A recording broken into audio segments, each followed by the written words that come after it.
Merhaba arkadaşlar, kanalıma hoş geldiniz. Bugün sizlerle beraber bu güzel rakunu yapacağız. Bu rakunu yaparken kullanacağımız yöntem C2C köşeden köşeye tekniği. Yani örgümüzün bu köşesinden başlayacağız. Bir ileri, bir geri bu şekilde örmeye devam edeceğiz. Bunu yaparken de ben ipime göre 3 milim tığ kullanacağım. %50 koton, %50 akrilik içeren iplik kullanacağım. İplik renklerim aynı resimde görüldüğü gibi. Siz istediğiniz şekilde örgü ipliği kullanabilirsiniz. Kullandığınız yöntemde elinizin sıklığına, gevşekliğine, ipliğinizin kalınlığına göre tığ numaranızı da ayarlayabilirsiniz. Bu yöntemde ben bir sürü iplik parçası kesmemek için püf noktaları göstereceğim. Yaptığım birkaç tane örgüden göstermek istiyorum. Gördüğünüz gibi bakın arkası önü bu şekilde tertemiz. Bu parçaları ben birleştirerek battaniye yapacağım inşallah. Ben Pinterest'ten buldum bu modelleri. Şimdi örgümüze başlayalım. Bunun için tığımın etrafında düğüm atmak için bu şekilde geçirdim.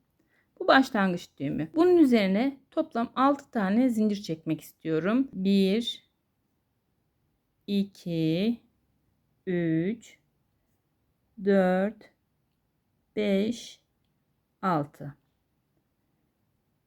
Burada göstermek istiyorum. 1 2 3 dördüncü ilmeğe batacağım. Bu dördüncü ilmeğe tığımı geçirmek istiyorum. Bu şekilde. İlmek aldım. Tığımda 3 tane ilmek var. İkisini bir aldım. İkisini bir aldım. Bu şekilde toplam 3 tane ikili trabzan yapacağım.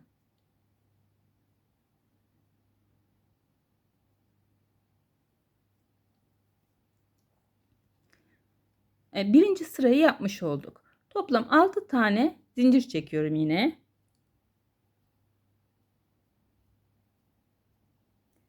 Tığıma ilmek aldım.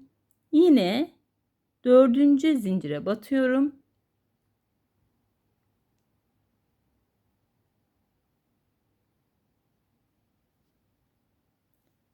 Ve bu şekilde ikili trabzan yapıyorum.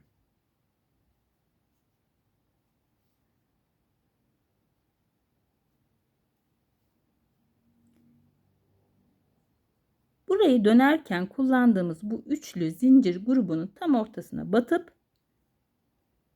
tığımın içinden çıkarıyorum. 1 2 3 zincir çektim.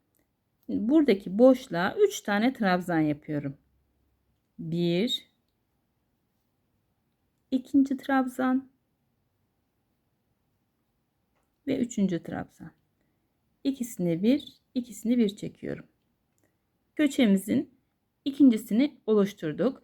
Şimdi üçüncüsüne dönüyorum. Bunun için köşelerdeyken yine 3 zincir çekiyorum. Bunların üzerine trabzan yapacağız. 3 zincir daha çekip trabzanımıza dönmemiz gerekiyor.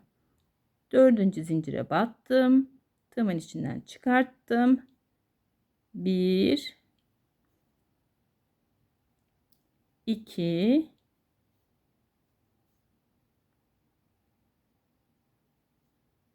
ve 3 tane trabzan yaptım. Burada yine buradaki boşluğu tığıma ilmek alıyorum ve ilmeğimin içinden çıkarıyorum. Yine 3 tane zincir çekiyorum. 2 3 tığıma ilmek aldım. Buradaki boşluğa 3 tane trabzan yapıyorum.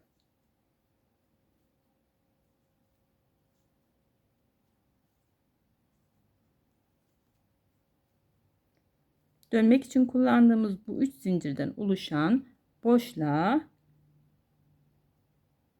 bu şekilde kaydırma yapıyoruz. Yine 3 tane zincir çekip ilmeğimizi yükseltiyoruz ve buraya üçlü trabzan grubu yapıyoruz. 1 2 3 köşedeyiz. Üçüncü sırayı yaptık. Dönmek için 6 zincir çekmemiz gerekiyor. Dördüncü zincire batıyorum.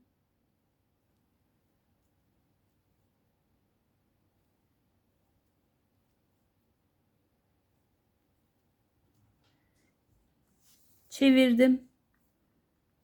Yine buradaki boşluğa batıp tığımın üzerine ilmek aldım ve ilmeğimin içinden geçirdim.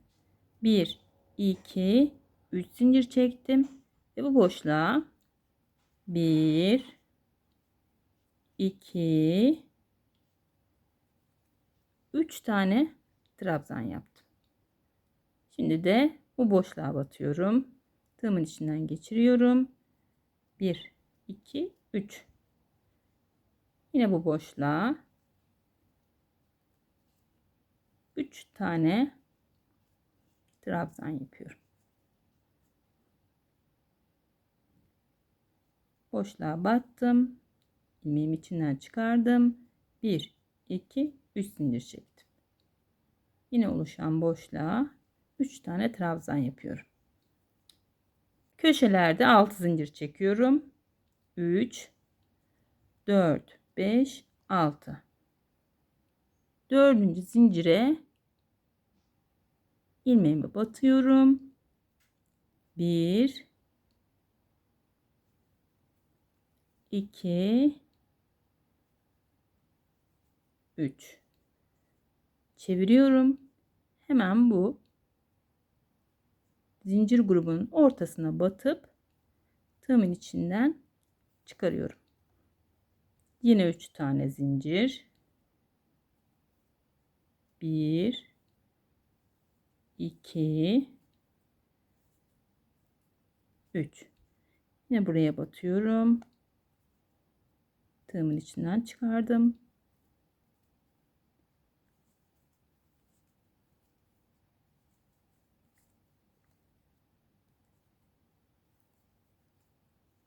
Yine buraya batıyorum.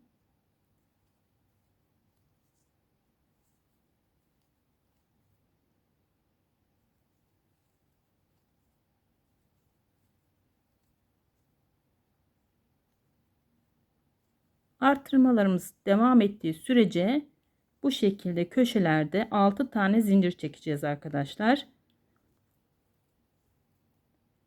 Dönmek için her seferinde 6 zincirimizi çektik ve bu şekilde dönüş yapıyorum.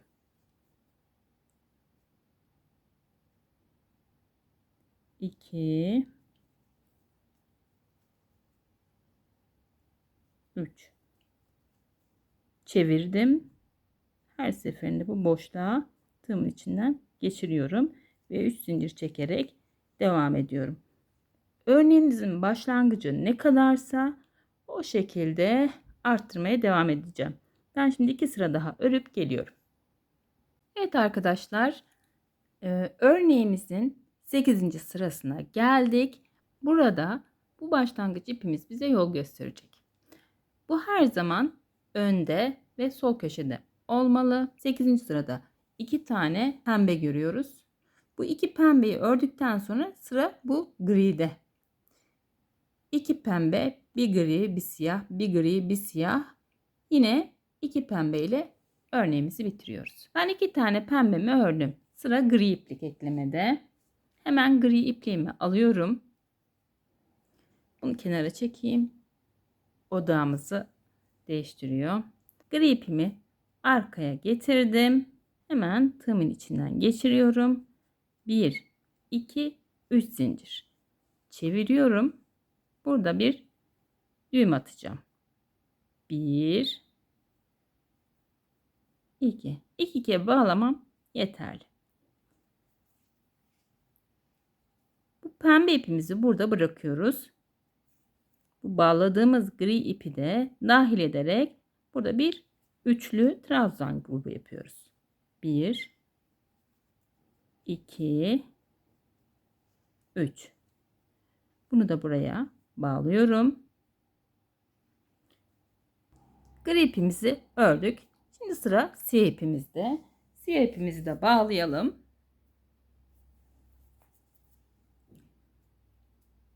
Arkadan getirdik.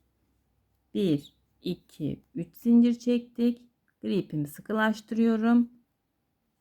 Hemen arkadan 1 ve 2 düğüm atarak bitiriyorum.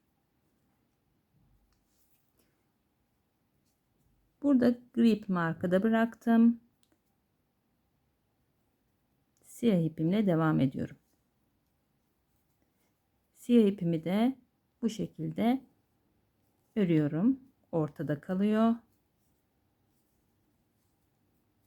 3 tane ördüm. Ben sıradaki boşluğa bağlıyorum. Burada daha önceden bir sürü iplik hazırlamanıza bence gerek yok. Hemen diğer gri ipimin ortasından ip çıkarttım. Yani hem önün üstünden hem içinden örüyorum.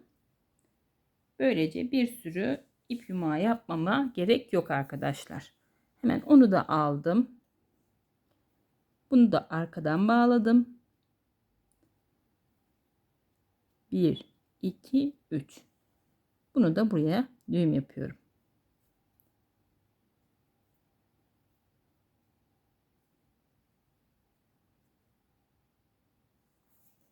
Ben bunu da dahil ediyorum.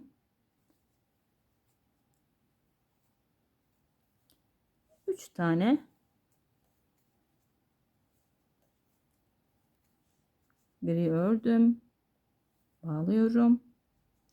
Şimdi siyah grubumda. Siyah ipimin içinden de şöyle ipimi çıkarıyorum. Böylece bir ipten 2 tane uç çıkarmış oldum. 3 zincir çektim. Buraya bağladım.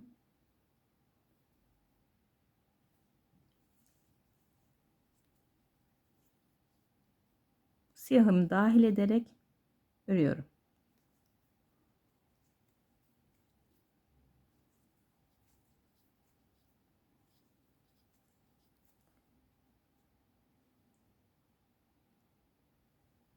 Buraya bağlıyorum. Şimdi benim bir pembeye ihtiyacım var. Burada 2 tane pembe ile bitiyordu.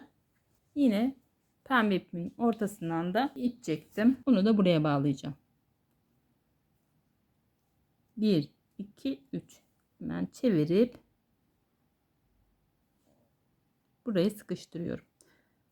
Ve 2 düğümle örgümü devam ettireceğim. 3 tane trabzanımı yapayım.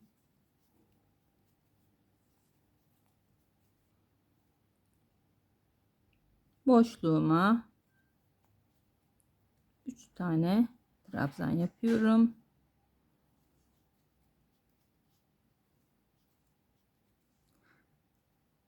Şimdi 6 zincirle geri dönmem gerekiyor. 1, 2, 3, 4, 5, 6. Ben 4. zincirime batıp geri dönüyorum.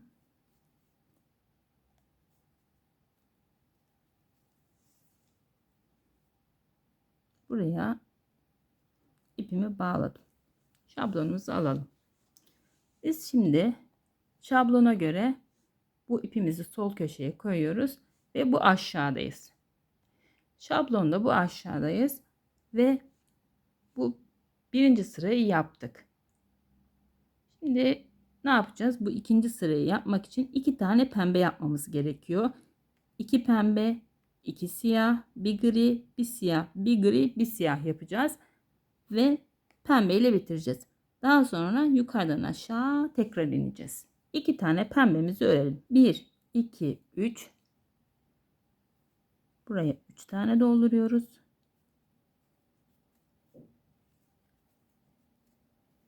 Buraya bağlıyorum.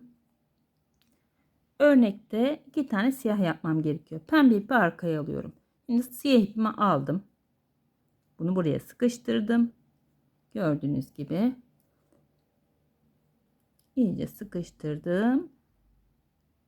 1 2 3. Burayı üçlü trabzan grubumuzla dolduruyoruz. Buraya bağlıyorum. 1 2 3 zincir. Yine ikili trabzanlarımızı örüyoruz.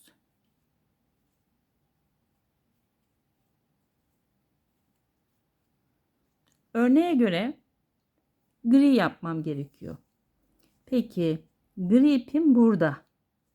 Bu gri ipimi benim buraya getirmem gerekiyor. Buraya gri ipimi bağladım. Tekrar diğer trabzan grubumun içine gri ipimi kaydırarak tepelere bu şekilde en son şu boşluğa battım. Gri ipim buraya geldi. Bu gri ipi ipin içinden çıkarmam gerekiyor. Böylece elimde örmem gereken gri ipim var. 1 2 3 zincir ve siyah ipimi sıkıştırıyorum. Bakın. Ve burada bir gri ipimi yapıyorum. 1 2 3. Şimdi örneğe göre siyah ipimin sırası ve siyah ipimin burada olması gerekiyor. Gri ipimi arkaya aldım. Siyah ipimi bu şekilde buradan battım, kaydırdım. Tepelere batıyorum. Tığımın içinden geçiriyorum. Tepelere batıp geçiriyorum. En son şu siyah ipimin ortasındaki zincire battım ve kaydırdım. Ve gri ipimin içinden kaydırarak ipimi siyah yapıyorum. Yine 1 2 3 zincir çekiyorum. Bu alttaki ipi de sıkıştırıyorum. Buraya tekrar 1 2 3 tane yaptım. Tekrar gri yapmam gerekiyor. Yine ne yapıyoruz? Gri ipimi bu şekilde kaydırıyorum. Ve tepe noktasına getirdim. Tekrar siyah ipimin içinden çıkarıyorum ve örmem gereken gri ipimi de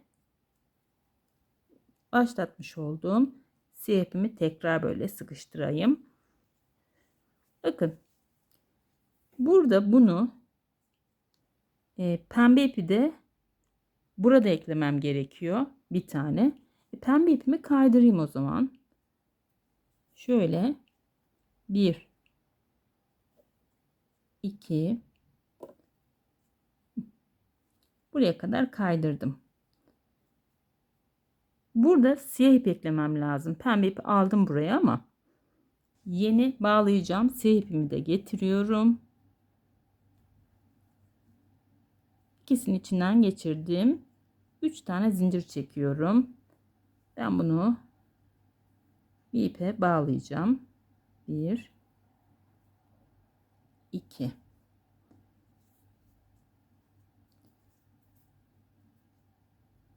şuradaki pembe ipimi burada ilerletiyorum.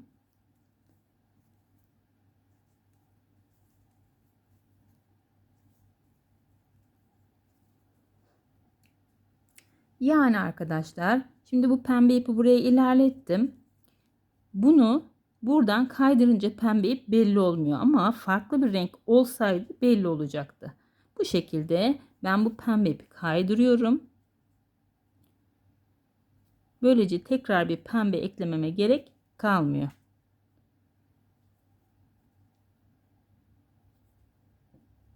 Siyah ipimi içinden geçiriyorum ve örmeye devam ediyorum.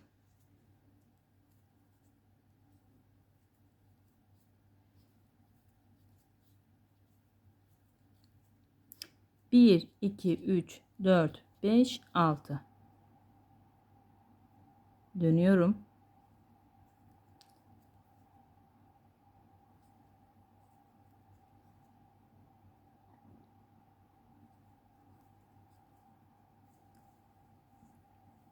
Örgümü tekrar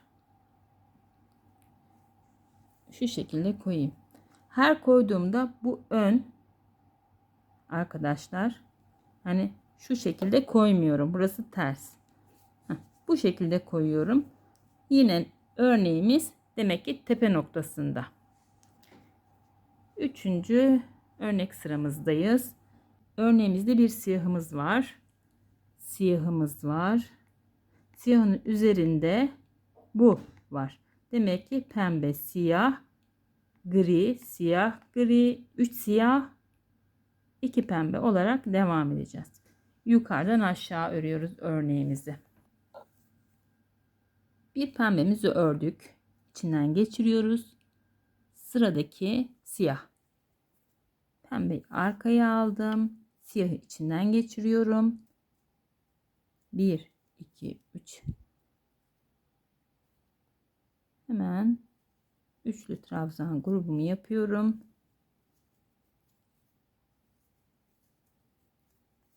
Sıradaki gri. Ne yapıyoruz? Siyah, gri, siyah, gri diyoruz. Siyahtan sonra gri eklemem gerekiyor. Önce bir siyahı bağlayayım.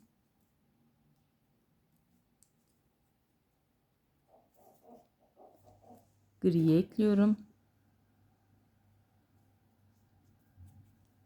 1, 2, 3.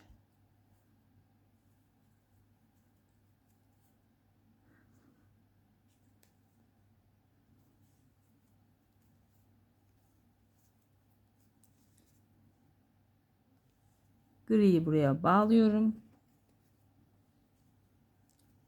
Arkaya aldım ve siyah almam gerekiyor. Sıradaki rengimiz siyah. Hemen 1, 2, 3 zincir çektim ve burayı bu şekilde sıkıştırdım.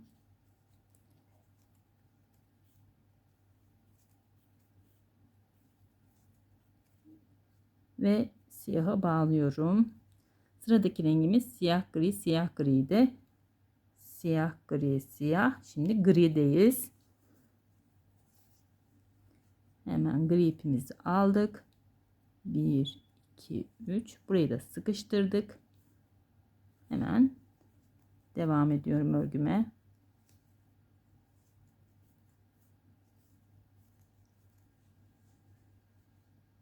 Buraya bağlıyorum. İçinden geçiriyorum. Burada 3 tane 3 siyah 2 de pembe yapmam gerekiyor. Hemen siyah ipimi bağladım. Grimi sıkıştırdım. 3 tane siyah grubu yapıyorum.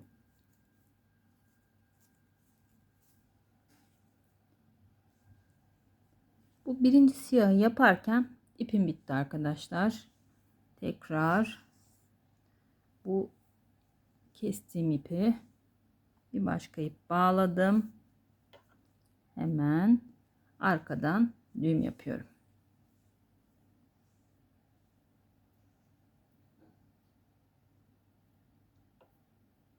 İki kere sıkıştırmam yeterli. Hemen buraya bağladım ve bu iplikleri birazdan göstereceğim arkadaşlar. Çok kolay bir şekilde kaybediyoruz. Hiç sorun olmuyor.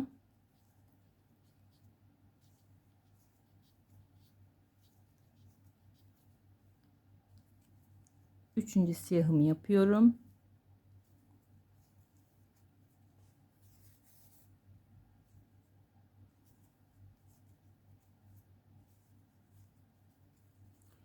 Şimdi pembe ip eklemem gerekiyor. Pembe ipi ne yapıyorduk? Kendi rengi olduğu için buradan çok kolay bir şekilde kaydırabiliyoruz. Tepelere batıyorum. Bu şekilde tığımın içinden çıkarıyorum. En son şu boşluğa battım. Tığımın içinden çıkardım. Ve diğer rengimin içinden çıkarıyorum. Sıra pembe ipte. Hemen pembe ipimi yapabilirim. Ne yapıyoruz burada? 2 tane pembe yapmam gerekiyor. Hemen pembelerimi yapıyorum.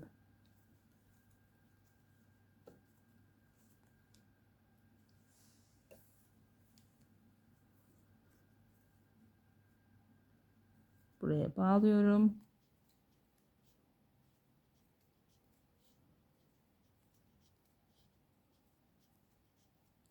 Altı zincir çekerek geri döneceğim.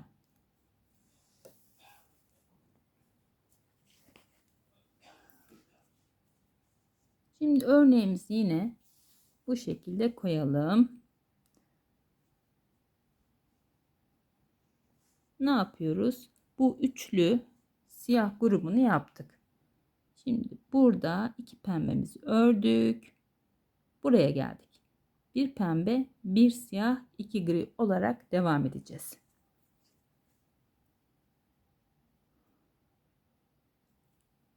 Bir tane pembemizi yapalım.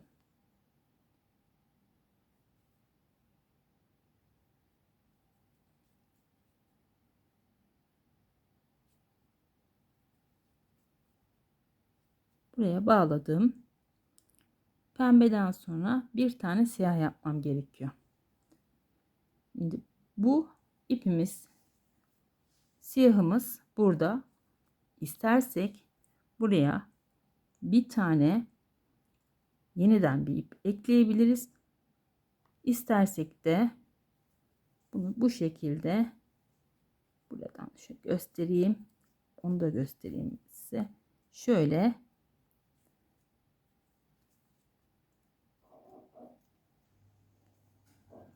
bu şekilde örerek de bunu kaybedebiliriz. Bir tane siyahımızı ördük. Buraya bağlayıp burada gri eklemem gerekiyor ama siyah burada gördüğünüz gibi şu şekilde belli olacak ki ben bu şekilde belli olmasını istemiyorum. O yüzden bu da bir yöntem. O yüzden ne yapıyorum? Bu siyah ipimi burada keseceğim. Siyah ipimizi ekliyoruz. Arkaya koydum ipimi. 3 tane zincir çekiyorum. Hemen arkasını çevirip düğümümüzü atalım. 1 2 kere sıkıştırdım.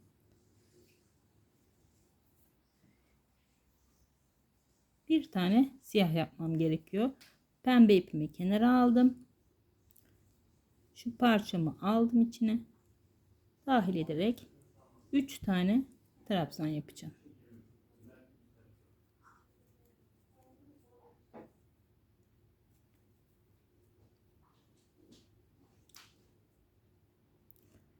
İpimi buraya bağladım.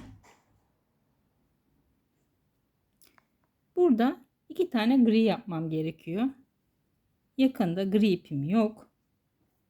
Olan iplerimden birini kesmem gerekiyor.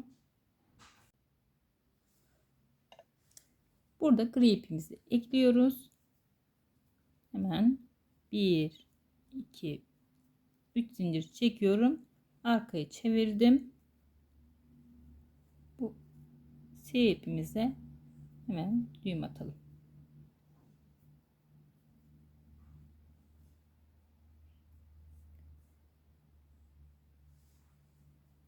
Burada örmemiz gereken 2 tane gri, bir tane siyahımız var. Hemen siyah ipimizi arkadan çekerek düzeltiyoruz.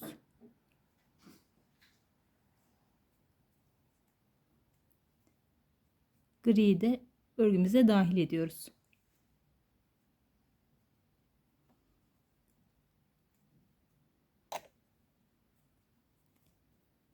Burada siyah ipimiz var. Ne yapıyorduk?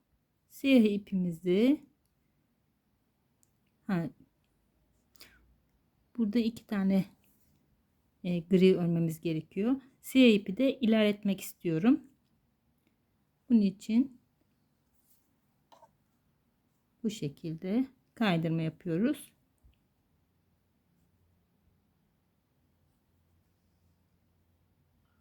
Şöyle yukarıya çıkarttık siyah ipimizi. Ama gri iple de örmek istiyorum. Bu durumda ne yapıyoruz? Siyah ipi aldım.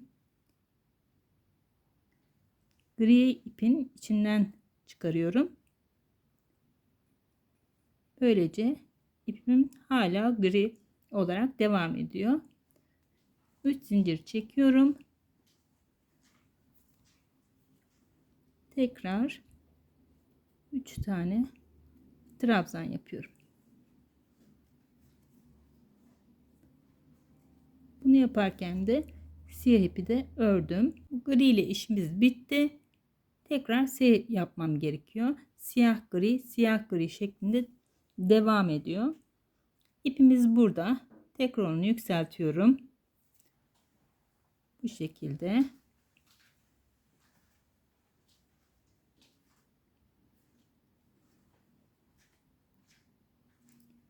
Hemen gri'nin içinden geçiriyorum.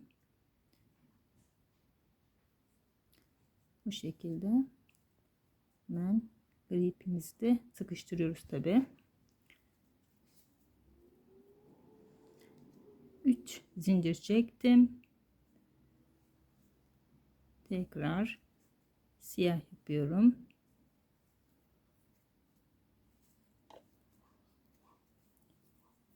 Siyahı buraya bağlıyorum. İpimi arkaya aldım. Tekrar gri ip yapıyoruz. 1 2 3 zincir çekiyorum. 1 2 3 burada yine bağlıyorum ve arkaya aldım. Tekrar siyah ipimi alıyorum.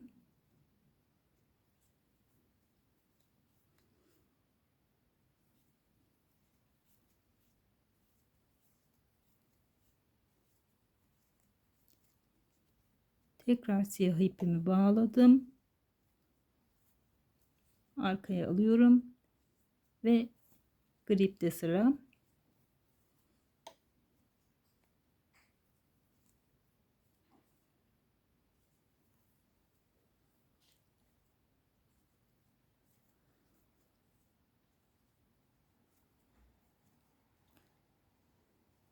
Bağlıyorum ve bakıyoruz. Siyah 2 gri yaptık. Siyah gri, siyah gri yaptık. Şimdi sırada 2 siyah, 1 pembe var. Hemen gri arkaya attım. Burada siyah ipimiz kalmamış. Hemen bir siyah ip eklememiz gerekiyor. Diğer ipimi uzunca bırakıp kestim. Buraya bir siyah ip ekliyoruz. Önce bir gri ipimizi çekelim. Şöyle 1 2 3 zincir çektik. Tekrar düğüm yapıyoruz.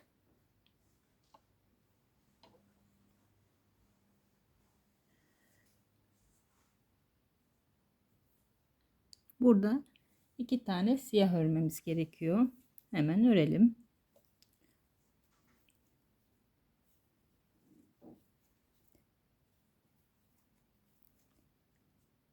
Bağlıyorum. Tekrar 3 zincir çektim. 3 tane trabzan yapıyorum.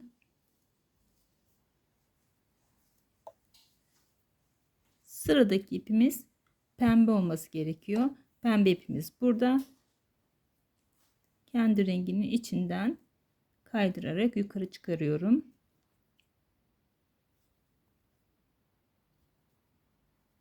Ve siyah ipin içinden çıkartıp 3 zincir çektim. Her seferinde şuradaki ipi mutlaka çekiştirin. Yerine otursun.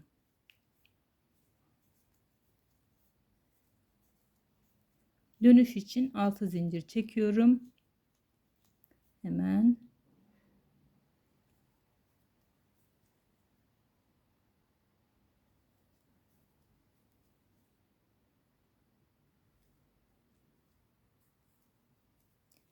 ve buraya bağlıyorum. Tekrar bakalım. Şimdi örneğimiz yukarıda. Şu bağlama noktamızı aşağı aldık.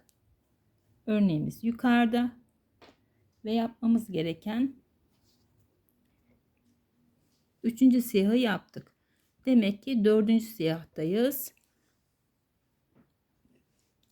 1 2 3. siyahı yaptık. Bu 4. siyahta bir pembe, 2 siyah, bir gri şeklinde ilerliyor. Örneğimiz yukarıda.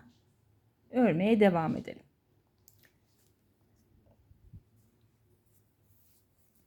Bir pembemizi yaptık. Şimdi 2 tane bunu alıyoruz arkaya ve siyah ipimizle 2 tane siyah yapmamız gerekiyor. 1 2 3 1 2 3 bağlıyorum.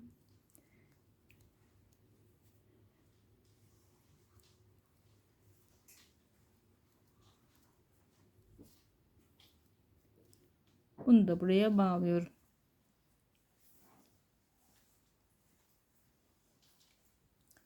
Sıradaki rengimiz gri siyah, gri siyah şeklinde devam ediyor.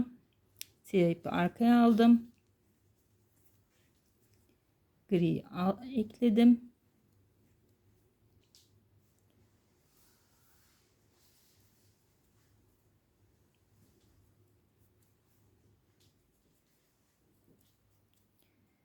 Şimdi bunu buraya bağlıyorum. Siyah ipimi alıyorum.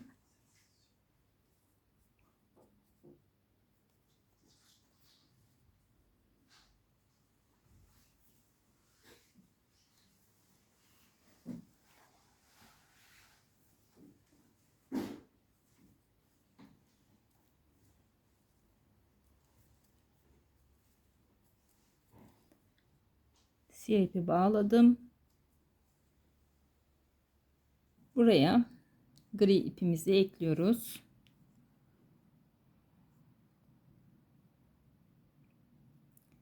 Siyahımızı çektik. 3 tane zincir çektim. Tekrar 3 tane trabzanımı yapıyorum.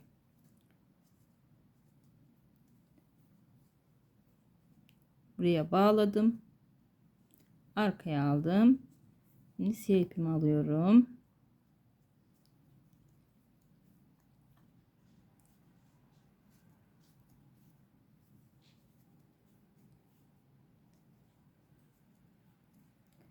Buraya bağlıyorum.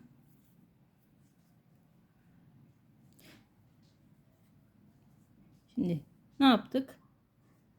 2 siyah, gri siyah, gri siyah yaptık. 1 2 3 tane gri, 3 gri, bir siyah, bir pembe yapacağız. Hemen siyah ipi arkaya aldım. Çekiştiriyorum. 1 2 3 3 tane buraya gri yapmamız gerekiyor. İkinci gri yapıyoruz.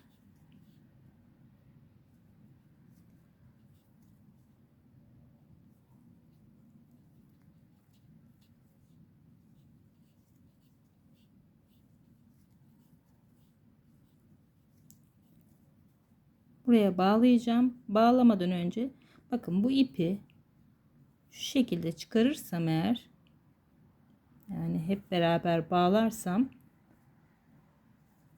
şuradan, hani siyah olduğu için net gözükmüyor ama şu ip şurada belli oluyor.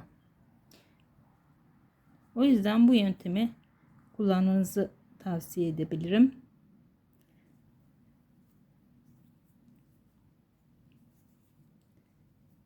Siyah ipe geçmeden önce, bu griyi bağlamadan önce yukarıya doğru kaydırıyorum. Hem bu yöntem hem kolay hem de daha şık görünüyor. Hemen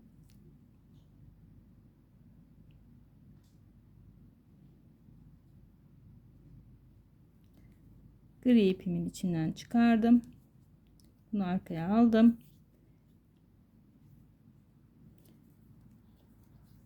Ve burayı dolduruyorum.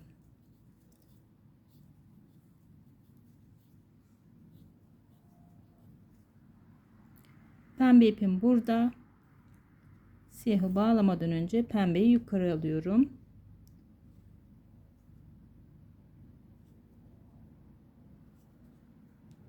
Siyahın içinden geçirdim.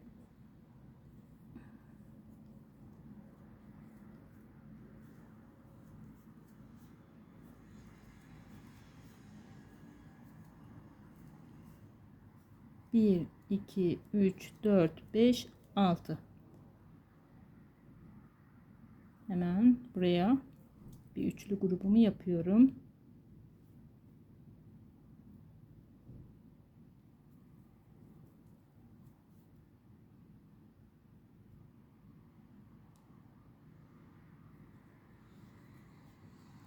Çevirdim ve buraya bağlıyorum.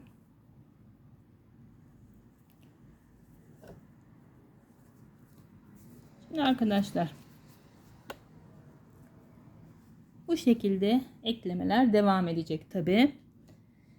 Sıradaki gördüğünüz gibi ikinci siyah grubumu yaptım. Demek ki ben burada ne yapacağım? Üçüncü, yani bir siyah yapacağım.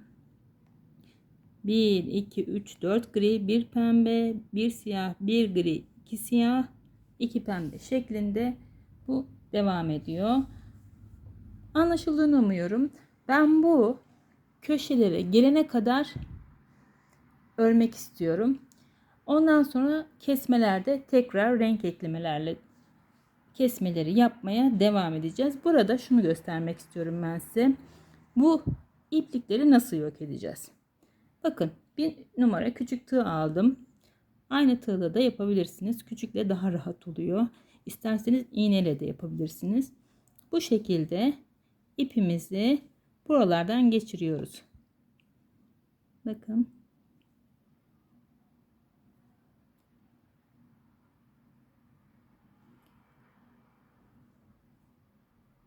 Buralardan geçirip makasla fazlasını kesip alıyoruz. Bakın, bu siyah ipin yönü burası. Hemen pembenin içinden geçirelim. Şöyle. Devamı burası.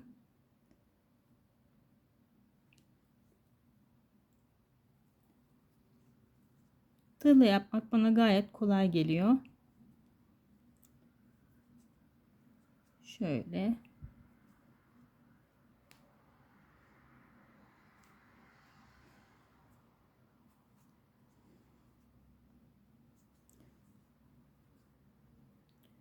Bu şekilde kesebilirim. Mesela burada bir siyah ipimiz var. Hemen bunu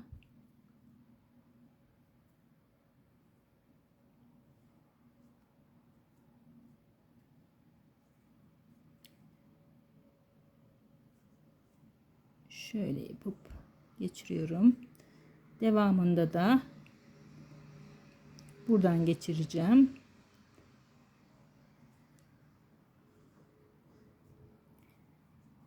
Böylece bunu da kaybetmiş oluyoruz.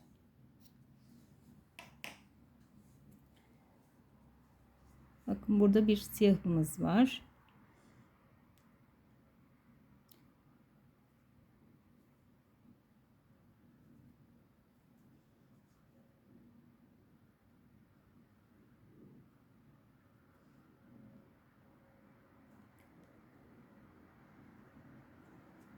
Hemen fazlasını kesip alıyorum. Yani tamamını bu şekilde temizleyebiliriz. Gördüğünüz gibi temizledikten sonra hiç görünen bir ipimiz olmuyor. Bu şekilde ilerleyeceğim. Bu köşeye geleceğim arkadaşlar. Köşede tekrar kesmeleri göstereceğim size. Şablonumuzun buradaki köşesine geldik arkadaşlar. Buraya iğne taktım. Artık buradan sonra artırma yapmamamız gerekiyor. Diğer köşesine de taktım. Köşedeyiz. Bu köşede bizim 5 tane pembe yapmamız gerekiyor. 1, 2, 3 zincir çektim. Bu sefer geri dönüyorum. Yine buradaki boşluğa batıyorum. Tığımın içinden geçirdim. Artık bu köşeyi dönmüş oldum. Tekrar 1, 2, 3 zincir çektim. Ve buraya bir kutu daha yapmış oldum. Tekrar yanındakine battım. 1, 2, 3 zincir çektim. İkinci kutumu yapmış oldum. Bakın köşeyi dönmüş oldum. Tekrar devam ediyorum. Örneğe göre 1, 2, 3, 4, 5 tane yapmış olduk. Köşeye kadar geldim. Bu şekilde 3 zincirle yine doldurmaya devam ediyorum.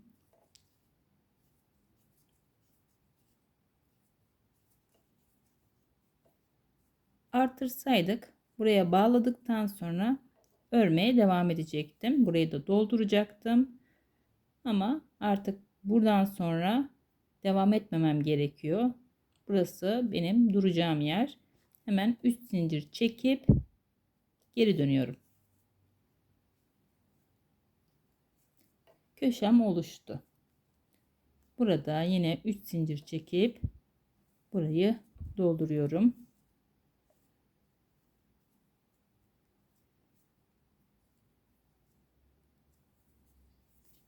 Sıradaki yere batıyorum.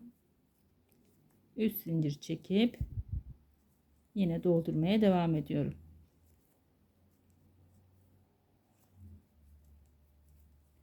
Sıradaki yere batıyorum.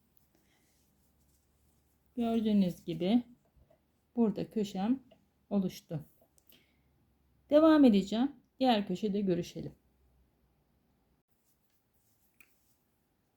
Yine köşeye geldik arkadaşlar.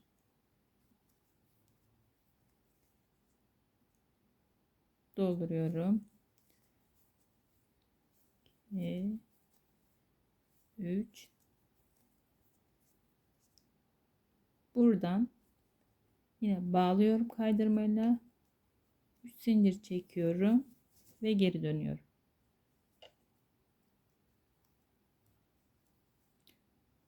Ve örgüme devam ediyorum.